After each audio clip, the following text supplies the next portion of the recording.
Regardez ce mouvement. Regardez. Vous voyez la trajectoire du point M? C'est ce qu'on appelle une cardioïde. Donc, en fait, c'est un exercice suggéré par un membre de la communauté Élévation sur la cinématique. Donc, on va étudier les changements de repères, les coordonnées polaires et tout. Un exercice magnifique, n'est-ce pas? Alors, je t'explique comment la chose se passe. Alors, à la base, nous avons cela. En fait, c'est un cercle. Et le cercle est en train de bouger. OK? Autour de son centre, autour d'un centre O, on va le dire comme ça. OK? Donc, le cercle de centre O1 bouge par rapport à un autre point O. Donc, le cercle bouge comme ça. Est-ce que vous voyez? Autour de O, comme vous l'avez vu sur l'animation. Au même moment, il y a un point M sur le cercle qui fait aussi un mouvement de rotation. Donc, le cercle bouge. Le point M sur le cercle aussi bouge. Vous voyez? Il y a deux mouvements. Le mouvement du cercle et le mouvement du point sur le cercle qui lui-même bouge. Est-ce que vous voyez? On va me demander, en fait, quelle est la trajectoire absolue du point M. On va chercher à calculer les vecteurs vitesse, accélération, mais ça sera absolument magnifique. Alors, je te le montre. Est-ce que vous voyez? Le cercle bouge autour de O. OK? Au même moment, le point M bouge sur le cercle. Alors, quel est l'énoncé? De façon exacte. OK? Donc, ça, c'est l'énoncé. Comme vous le voyez, il est dit quoi? Que dans un repère R, O, X, Y, Z supposé fixe, dans ce qui est le référentiel absolu, que l'on munit d'une base IJK, que vous pouvez d'ailleurs voir ici. Donc, vous voyez, donc, il y a le repère qu'on munit d'une base IJK. Donc, ça, c'est le repère absolu. Maintenant, le cercle qui bouge, on lui associe, en fait, un repère également qui est quoi? I1, J1, K1. Donc, le centre O1. Donc, la base absolue, c'est la base IJK. Ça, c'est fixe. C'est ça qui est en violet. Lui ne bouge pas. Maintenant, la base I1, G1, K1 est liée au cercle. Et donc, lui, il bouge avec le cercle. Maintenant, le point M aussi bouge. Au point M aussi, on associe une nouvelle base. Vous voyez? Voilà. Donc, ça fait trois bases dans l'énoncé. Il y a euro, il y a phi, il y a le dernier vecteur K. Et donc, on veut étudier le mouvement. OK? Donc, on va répondre aux questions qui ont été posées dans l'énoncé, évidemment. Alors, on va aller, donc, répondre à la question 1, il s'agit d'estimer le vecteur euro, phi, en fonction des vecteurs I1, J1.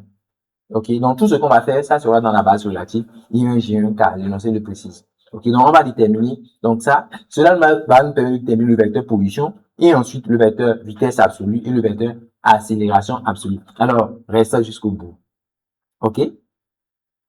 Alors, la première question, c'est d'estimer les vecteurs euro et phi en fonction de I1 et J1. Alors, regardez sur le dessin, euro et phi, en fait, c'est ça qui est lié au point M qui bouge. Euro et phi est lié au point M qui bouge. OK? I1 et J1 est lié au cercle en mouvement. N'est-ce pas? Alors, vous voyez déjà que il y a euro, phi, la base en bleu, fait un certain angle avec la base en rouge. Vous voyez ça? Et l'angle sur la figure, c'est ça qui est quoi? C'est ça qui est phi, c'est cet angle-là. Vous voyez, cet angle se retrouve également ici. Donc, quand vous tournez la base rouge, vous tombez sur la base bleue. Ce qui m'amène à refaire un dessin pour mieux voir ça, n'est-ce pas? Le dessin étant refait, vous voyez que c'est juste une histoire de projection, n'est-ce pas? Parce que euro fait un angle de phi par rapport à I1, je projette, n'est-ce pas? Je projette euro sur I1, j'aurai donc la composante A. On va appeler A la longueur obtenue. Et je projette euro sur J1, disons qu'on va noter B la composante obtenue. Vous voyez que je pourrais écrire que euro, bah, ça fait petit a, ce que j'ai appelé petit a fois I1, plus ce que j'ai appelé petit b fois quoi? Fois J1. Alors, comment je vais calculer A et B? Je vais juste utiliser les cosinus, regardez. Si je fais cosinus de phi, cosinus c'est sinus dans le triangle rectangle que vous voyez, cosinus de phi c'est le côté adjacent. Donc, vous voyez ici, il y a un angle droit, donc A sur l'hypoténuse. Mais l'hypoténuse, c'est euro. Euro, c'est un vecteur unitaire. Sa longueur, c'est 1. Donc, ça fait sur 1. Et sinus phi, par la même occasion, c'est le côté opposé. Donc, B sur l'hypoténuse qui fait 1. Vous voyez que A, c'est cosinus phi. Donc, vous pouvez dire que euro, finalement, c'est quoi? A, c'est cosinus phi. Donc, vous écrivez cosinus of phi fois I1. Et B, c'est quoi? C'est sinus of phi. Et vous avez donc sinus phi fois J1. Très simple. Très, très simple. Vous avez donc le vecteur euro. De la même façon, vous pouvez estimer le vecteur phi, ok, en faisant des projections. Donc ici, vous projetez également sur, sur les vecteurs de la base. Donc vous projetez sur J1, mais vous projetez aussi sur quoi? Sur I1. Et ici, quand vous faites les projections, vous regardez le côté là, la longueur que vous obtenez A, ça se retrouve en haut ici, A. Ok, et ici, le B qui avait ici se retrouve en bas ici, c'est B, c'est la même longueur, ok.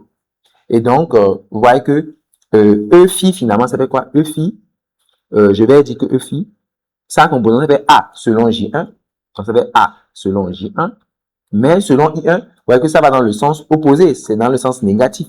Il ne faut pas dire plus B, mais plutôt moins B selon quoi? Selon I1. C'est tout simplement ça. Et vous remplacez donc les valeurs, donc A et B. En n'oubliant pas que A, c'est cosinus phi et que B, c'est sinus phi. Donc, c'est ce qu'on utilise. Et donc, on a alors finalement pour résultat E phi qui fait. Donc, on remplace A par cosinus phi. Donc, on a cosinus phi J1 et B par quoi? Par sinus phi et le tour est joué. Donc, en fait, ça, c'est en fait les expressions des vecteurs de la base. On dit les vecteurs de la base polée en fonction de ceux de la base cartésienne pour ceux qui connaissent les bonnes terminologies. Une fois qu'on a les vecteurs, là, on peut en fait exprimer le vecteur position. Vous allez voir comment. En fait, le vecteur position OM, ok? Comment on fait pour l'exprimer? OM. On va introduire le centre O1 du cercle naturellement. Ok? Donc, on va dire que pour aller de O, ok, vers M directement, on va passer, hop, donc pour passer de O à M, on va passer par O1. O1 plus O1M avec la relation de Charles. Ok? Donc, c'est ce qu'on va écrire. Donc, le vecteur OM, comme vous le voyez, c'est le vecteur O1 plus ensuite le vecteur O1M. Maintenant, O1, vous voyez, c'est le rayon du cercle C. Et le rayon, c'est A. Est-ce que vous voyez? Donc, sur la figure, OO1, ça fait A déjà, porté par I1. Parce que vous voyez ça, OO1, le rayon là, c'est A, dans le sens du vecteur I1. Donc, il faut le savoir. Donc, OO1, c'est AI1. Donc, je vais le mettre. Il y a également quoi? Il y a O1M. Maintenant, regardez, O1M est porté par quoi? Par le vecteur bleu, par euro. O1M est porté par euro. Et le point M aussi est sur le cercle. Le point M est sur le cercle. Donc, vous pouvez dire que O1M, ok, ça fait le rayon toujours, A, mais porté par euro cette fois-ci. Est-ce que vous voyez? Et donc, vous allez déposer ça pour avoir l'expression du vecteur position. C'est tout ça là que vous mettez ensemble pour avoir l'expression du vecteur position OM, n'est-ce pas? Donc, naturellement, quand vous faites l'addition, ça donne le vecteur position OM qui est égal à AI1, ensuite plus A fois euro. Mais vous connaissez déjà l'expression de euro qui a été obtenue à la question précédente. Donc, on va remplacer euro par cosinus phi I1 plus sinus phi J1, n'est-ce pas? Et c'est ce qu'on va faire. Une fois que vous faites le remplacement, bah, vous faites une mise en facteur et vous arrangez correctement pour avoir finalement OM qui fait A facteur de. Donc, au niveau de I1, vous aurez après mise en facteur 1 plus cosinus phi, n'est-ce pas? Donc, vous aurez 1 plus cosinus phi fois I1. Et ensuite, pour l'autre, vous aurez sinus phi fois quoi? Fois J1. Voilà. Donc, c'est l'expression en fonction de I1, J1 et de phi. N'oubliez pas que phi, c'est l'angle, et l'angle phi est donné par la vitesse angulaire oméga fois le temps t. Si vous voulez, vous pouvez remplacer cela, phi par oméga t également. Avec cette question, on peut maintenant calculer la vitesse absolue et l'accélération absolue. Ça sera donc les dernières questions. Mais on va commencer avec la vitesse absolue. Déjà, il faut différencier les référentiels. Le référentiel absolu, c'est le référentiel qui ne bouge pas. C'est lui qui est en violet, lui qui ne bouge pas. Le référentiel relatif, ok, c'est celui qui bouge, c'est celui qui est en rouge. Ok, donc il faut déjà faire la différence. Absolu ici, c'est IJK. Relatif ici, c'est I1J1K. On est d'accord? Very good. Donc, pour avoir la vitesse absolue, c'est dérivé par rapport au référentiel absolu. Donc, ici, la vitesse absolue, je vais dire du point M, c'est la vitesse du point M par rapport au référentiel absolu que je vais noter R, ok, qui est IJK. R, c'est le référentiel qui est lié à la base IJK, qui est une base fixe. Ok, donc cela revient finalement faire quoi? À dériver le vecteur position qu'on a calculé précédemment. Ok, parce que quand je parle du référentiel R, c'est lié à l'origine O, n'est-ce pas? Donc, je vais dériver le vecteur OM, ok, par rapport au temps. On va dériver le vecteur OM par rapport au temps, ok, voilà, relativement à R. Donc, on a déjà le vecteur position OM, donc on va l'utiliser. C'est ça là qu'il faut dériver, n'est-ce pas? Donc, on va ensemble le dériver. Alors, rappelons que le vecteur OM, c'est ça son expression, n'est-ce pas? Comment vous faites la dérivée? Ok? Alors, je vais écrire que la dérivée, donc le vecteur vitesse absolue, qui est la dérivée, ça fait quoi? Ça fait A facteur de. Ok? Donc, je dérive naturellement. Je vais dériver 1 plus cosinus phi, n'est-ce pas? Et la dérivée de Voilà, la plupart des gens risquent de dire que la dérivée de cosinus phi, c'est moins sinus phi. Mais ils auront oublié quelque chose. Il ne faut pas oublier que phi dépend du temps. Phi, c'est oméga t. OK? Donc, quand on placer tous les phi par des oméga t, bah, il faut faire attention lors de la dérivée. Si vous remplacez phi par oméga t, parce que c'est ici que la plupart des gens vont faire des erreurs. Donc, quand vous dérivez, il ne faut pas oublier que oméga sort. La dérivée de cosinus oméga t, on dérive par rapport à t. Et donc, vous devez dériver oméga t qui fait oméga. Et donc, la dérivée, c'est quoi? C'est moins oméga. OK? Moins oméga, il ne faut pas oublier ça. Sinus oméga t, on est d'accord? Fois I1. Ensuite, il faut dériver sinus oméga t qui fait quoi? Plus oméga, donc, cosinus oméga t fois le vecteur J1. On est d'accord? D'ici là, je pense que tout passe bien. Donc, vous faites tout ça. Super. Et il y a quelque chose qu'il ne faut pas oublier. Ah oui, parce que quand vous vous arrêtez là, vous avez faussé. Parce qu'il faut pas oublier que I1 aussi est un vecteur variable. I1 bouge. Mais I1, J1, c'est lié au cercle qui bouge. Donc, normalement, il faut dériver I1, il faut dériver J1. Donc, en réalité, c'est comme dériver de U fois V. Donc, il faut faire U' V plus V plus U. Ce que je n'ai pas mis. OK, sciemment. Donc, je vais mettre aussi les dérivés. Je vais donc dire que ça fait plus. Donc, dans les crochets, je n'ai pas encore fini. OK, je vais mettre des gros crochets d'ailleurs. Mettre des gros crochets comme ça. Bon, il ne faut pas oublier de dériver I1 aussi. Donc, il faut mettre ensuite, c'est comme U fois V. Donc, je vais U' V. Il faut faire V plus U. Donc, il faut que je laisse, étant 1 plus cosinus de oméga t fois la dérivée du vecteur quoi? Fois la dérivée du vecteur I1 par rapport au temps dans le référentiel R. Et ensuite, vous faites, donc, vous allez mettre maintenant sinus oméga t. Vous laissez sinus oméga t. Vous allez maintenant dériver aussi le vecteur quoi? J1 par rapport au temps dans le référentiel R. La question est finalement, comment on dérive? Voilà, I1. Voilà, quelle est la formule qui donne la dérivée de I1? OK? C'est ça, en fait, que la plupart des gens ne savent pas. Là, je vais vous montrer comment, voilà, faire les dérivées. OK? Alors, regardez, j'ai I1, j'ai J1. OK? Comment je dérive? Je sais que I1 fait une rotation. Et l'angle de la rotation est donné par phi ici. Phi, c'est l'angle de rotation. Alors, la formule est celle-ci. Si vous savez que le vecteur I1, OK, tourne de façon ici uniforme d'un angle phi, OK, autour de K, la dérivée se donne par cette formule. La dérivée de I1 par rapport au temps, OK, dans le référentiel R, bien sûr. Vous allez prendre le vecteur qui lui est orthogonal, la dérivée d'un vecteur unitaire qui fait un angle phi, OK, comme ça, qui tourne autour du vecteur K. Ça fait le vecteur unitaire qui lui est orthogonal dans le sens direct. C'est-à-dire que I1, là, quel est le vecteur qui lui est orthogonal? C'est le vecteur J1. Donc, ça va être J1. Mais il faut mettre à côté la dérivée de l'angle. L'angle, c'est phi, non? Il faut mettre phi point. C'est l'astuce que moi, je vous donne. Il ne faut pas oublier ça. Donc, de la même façon, la dérivée de J1, ça va donner le vecteur qui est orthogonal. J'ai bien dit dans le sens direct. Donc, le vecteur qui est orthogonal, le sens direct, c'est ce sens-là.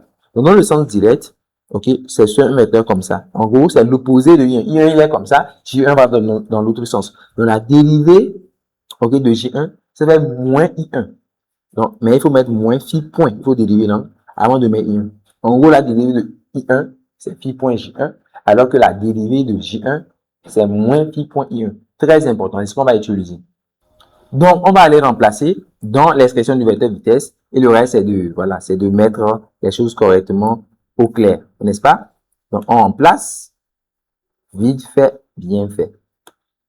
Donc, si on remplace, on obtient quoi? Donc, dérivée de I1, ça fait phi point J1. Donc, je remplace la dérivée de I1 par phi point J1. OK? Donc, je mets ici phi point et je mets J1. On est d'accord? Et pour la dérivée de J1, je mets moins phi point I1. Donc, je mets ici moins phi point I1. OK? Donc, multiplié par moins phi point I1. Tout ça là, moins phi point I1. Et donc, maintenant, il faut regrouper simplement les choses. Il faut regrouper les I1 à part, les J1 à part. Donc, déjà, pour les J1, ici, c'est J1, n'est-ce pas? Donc, vous regroupez, ça fait A fois. Bon, commençons par les I1. Donc, déjà, au côté de I1, vous avez moins oméga sinus oméga t, n'est-ce pas? Et vous avez moins phi point. Sachez que phi point, c'est oméga. Okay? Parce que phi, c'est oméga t. Et donc, phi point, en réalité, c'est oméga. Donc, tout ça là, c'est oméga. Et donc, vous pouvez mettre normalement oméga même en facteur partout. OK? Vous pouvez mettre oméga en facteur. Et donc, au niveau de I1, vous avez moins sinus oméga t. On est d'accord pour I1. Toujours ici, comme j'ai déjà mis oméga en facteur, j'ai encore moins sinus oméga t, n'est-ce pas? Voilà. Fois I1. Et maintenant, pour la partie J1, j'ai déjà mis oméga en facteur. Donc, il me reste cosinus oméga t fois J1. J'ai aussi 1 plus quoi? Cosinus oméga t fois le vecteur J1. Intéressant. Et donc, vous voyez qu'en fin de compte, j'ai l'expression du vecteur vitesse absolue du point M, qui est donc égal à A oméga, donc facteur de moins 2 sinus oméga t, ok, fois le vecteur I1, et ensuite, plus, donc 1 plus cosinus, bon, ça fait 2 fois, non, on fait 1 plus cosinus, 2 cosinus oméga t, n'est-ce pas? 1 plus 2 cosinus oméga t, fois le vecteur G1, ce qui vous donne alors l'expression de la vitesse absolue du point M en fonction des vecteurs I1 G1. Pas très compliqué, n'est-ce pas? On va faire la même chose, bien évidemment, pour trouver l'accélération absolue. Vous connaissez déjà la dérivée de I1, vous connaissez déjà la dérivée de G1. Donc, normalement, si vous avez compris le calcul de la vitesse absolue, vous devez vous-même pouvoir calculer l'accélération absolue en utilisant cette dérivée. Je vous laisse le faire. Et n'hésitez pas à m'envoyer la réponse dans la communauté Élévation ou en commentaire de cette vidéo si vous n'êtes pas encore dans la communauté. Alors, si vous voulez rejoindre la communauté Élévation, écrivez juste Élévation en commentaire de cette vidéo. Voilà, nous allons vous écrire pour vous intégrer dans cette merveilleuse communauté. Le Zovuste, la zone des sciences.